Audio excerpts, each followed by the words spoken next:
This cute little Ladybug treat holder is the project that I'm going to share with you today. My name is Julie, and this is Stamp with Julie Baum.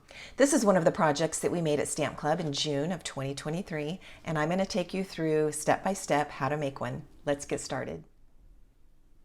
Okay, let's get started and make this cute Ladybug treat holder. Now, if the design of this looks familiar, it's because earlier in the year we made a different style of a treat holder that was for Valentine's or sweetheart.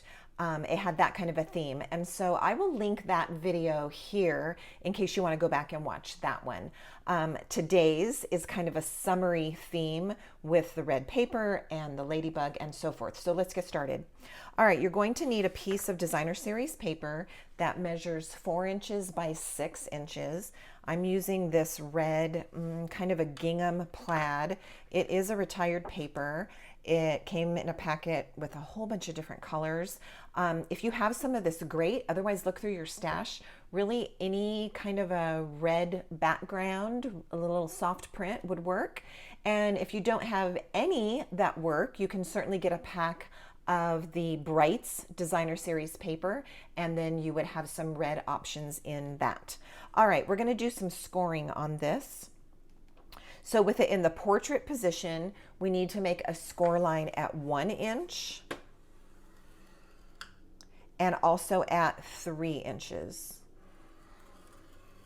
Then we're going to turn it to landscape and score at 2 3/4 and 3 1/4.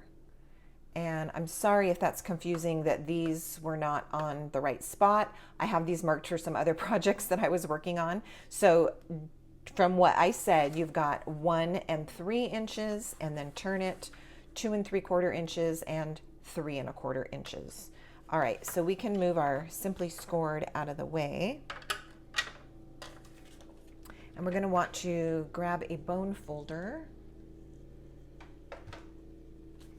to reinforce our folds. Let me also tell you about the other pieces that you're going to need. So you're going to need a white scrap. This is for our ladybug wings. You're going to need a black scrap about this big. It needs to be able to punch out the ladybug body. So this piece is about 2 inches by 3 inches. It is just a scrap. And then I have 6 inches of our black and white gingham ribbon, and I have a 1/2 inch scrap of white cardstock. This is going to be for the little word stamp, and then we'll trim it down. Now, ahead of time, I went ahead on a separate white scrap and stamped the leaf in Granny Apple Green, and then I fussy cut the leaf out. So I did that ahead of time. Okay, back to our paper. We're going to reinforce each of those 4 score lines that we made.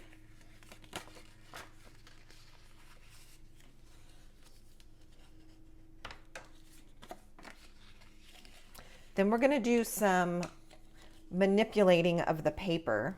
There's no cutting of this. You're not going to cut any tabs or any of that, even though you might think so. But what we're going to do is we're going to make a fold. Now, let me see what the best angle is here for you. Okay, there is a vertical fold here and the other one here. We're going to bring this fold to meet this horizontal fold. So the way to do that is I'm going to hold it right at the fold. I want to bring it down here, but this is going to need to buckle in like a diagonal manner. So I'm using my index finger to just kind of hold it right there as I bring it over. Do you see how that worked? And it will start to go, and then it will line up. It seems a little tricky at first, but it will go. I'm now flipping it over. If you can see, you can either use your bone folder or you can just use your fingernail to press that new fold into place. Okay, there's that one. Now we're going to do the second one. So we're going to make this line bend and line up with this one. And there's going to be a little diagonal pinch that happens. Now I've got it lined up. and I'm going to flip it and press that crease in. So I told the members at Stamp Club, after showing them how to do it, that they really needed to try it because it's kind of a feeling how you get that paper to press down and this piece to move over at the same time. Once you've done it, it's kind of like riding a bike. Once you've done it, you go, oh, I get how it feels now. But the first time can feel a little awkward. All right, so now I'm on to the second side and I'm doing the same steps. You're taking the short vertical crease and you're going to make it line up with this long horizontal crease by causing it to fold on the diagonal. And you want that to line up nice and neatly once you bring it over to the fold. Now I'm going to flip it and press it. All right, so we've done that a total of 4 times, 2 on each side. That's as hard as it gets. All right, the rest is easy. Let's take our adhesive. Now you could use your Stampin' Seal, you could use tear and tape. I think it's fastest on this to just go ahead and use liquid glue. I'm putting it in this panel here, but you do not want to go past that score line. You want to keep the glue in this area. Same thing over here. Don't go past this score line, that diagonal that you made, but keep your adhesive to the side of that. And then you're just going to, that was a little globby right there. That's not like me. All right, and I'm gonna press that down.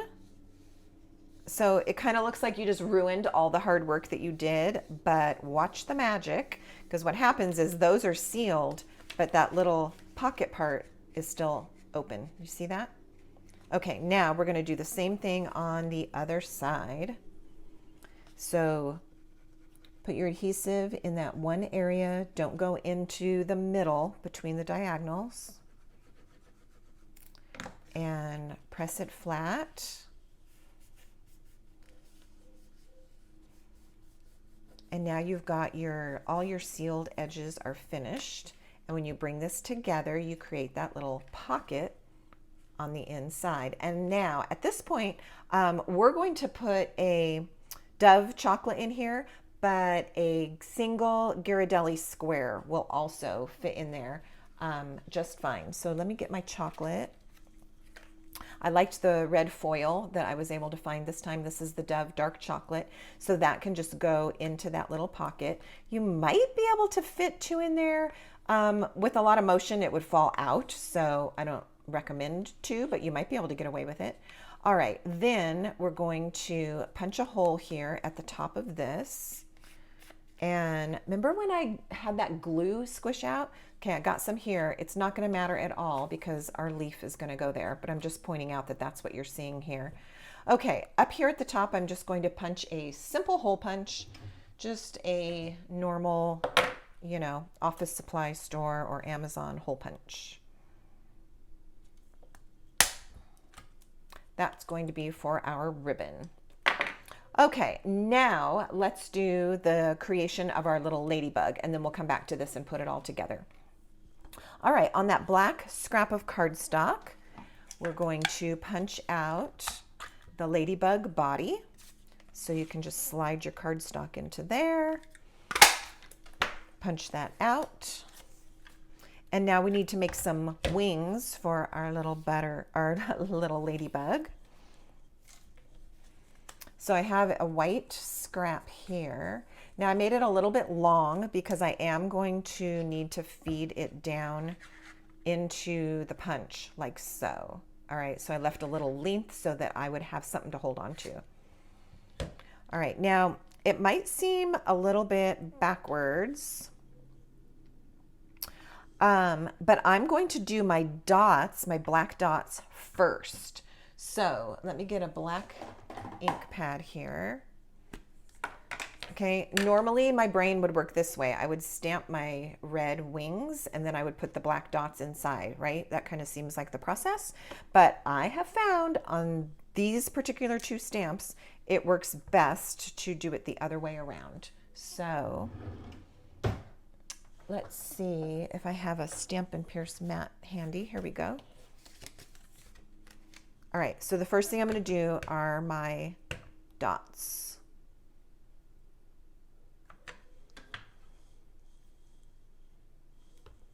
All right. This is just the Memento black ink pad. And there's my dots. I feel like I could get it a little bit more solid, so I'm going to try again. I'm going to flip this over and go again. I think this one's going to be better. All right, there's my dots. Yeah.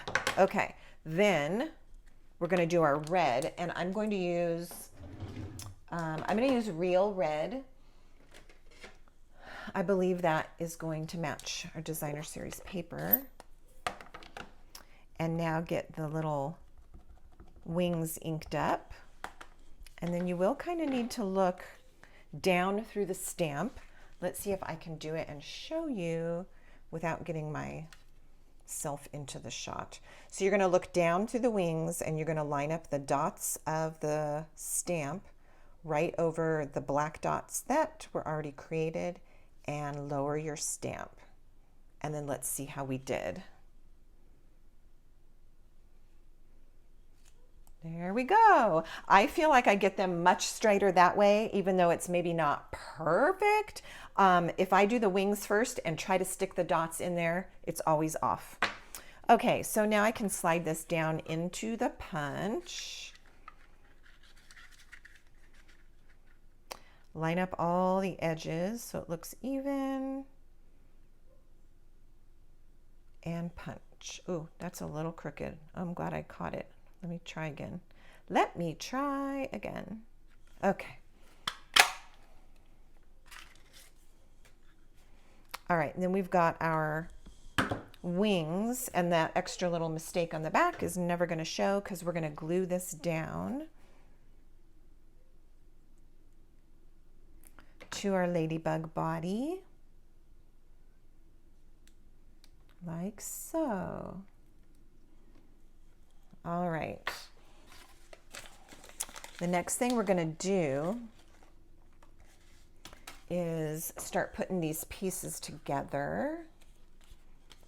So I do want to cover that up. I considered flipping it, but I do want to cover that up where I got a little glue on there and the paper looks smudgy. So I'm just going to figure out where to place my leaf. That'll work great.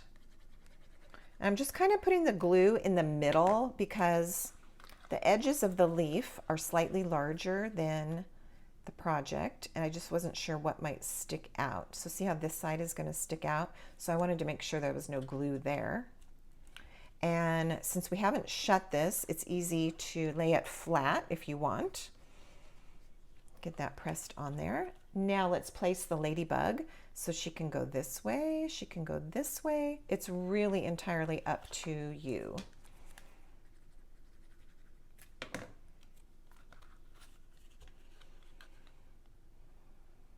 All right, I like that little pop of green underneath. What do you think?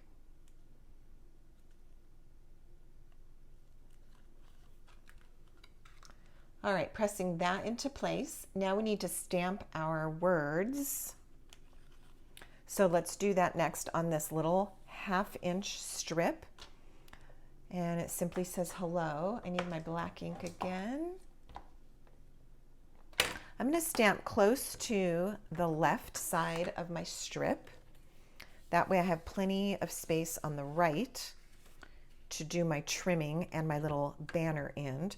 Also, if I make a mistake, I have plenty that I can try again. All right, there's hello. We're going to go with that.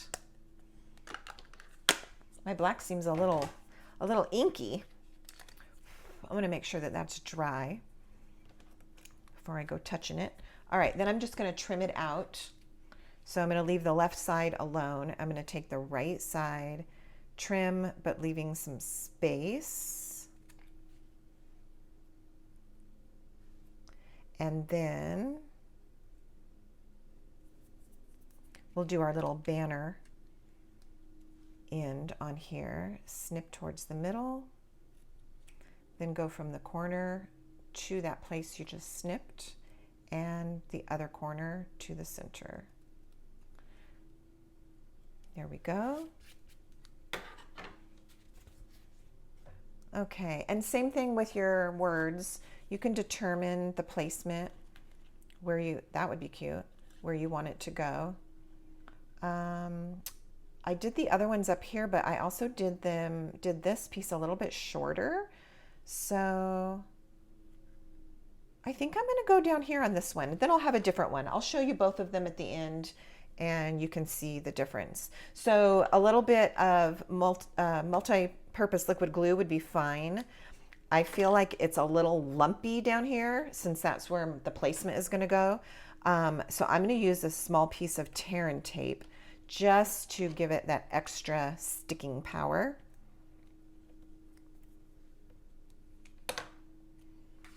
And I'm gonna put it right here, kind of in the corner. And I am going to open this and press it from the inside. I really want it to stick on there well and not come popping off. Okay, like so. All right, we'll just leave that out until I finish and we put the bow in. The last thing is I wanted to embellish this with these cute little loose daisy embellishments. I still have some big plans for these on future cards and projects, but on this one, look at how cute they are. And there's just a ton of them in here. So what I'm gonna do is add 3 of the tiniest dots that I can imagine. Right now, I'm just gonna get my glue started. All right, and then I'm gonna put a flower here, here, and up here. Then I'm going to take the sticky end of my Take Your Pick tool and pick up a small flower and lay it right there. And then maybe a little bit larger one on these other 2 spots. Oh, I got a couple there.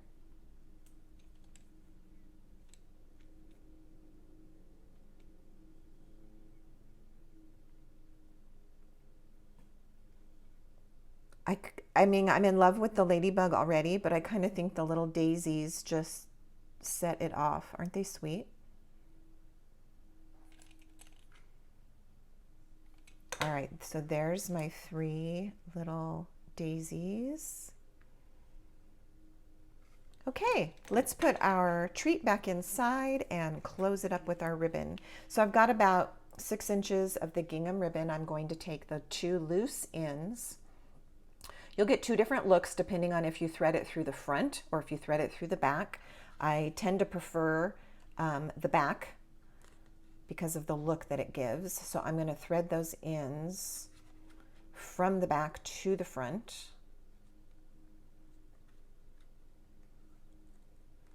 And then while I've still got a loop right here, I'm going to grab those 2 ends and pull them through.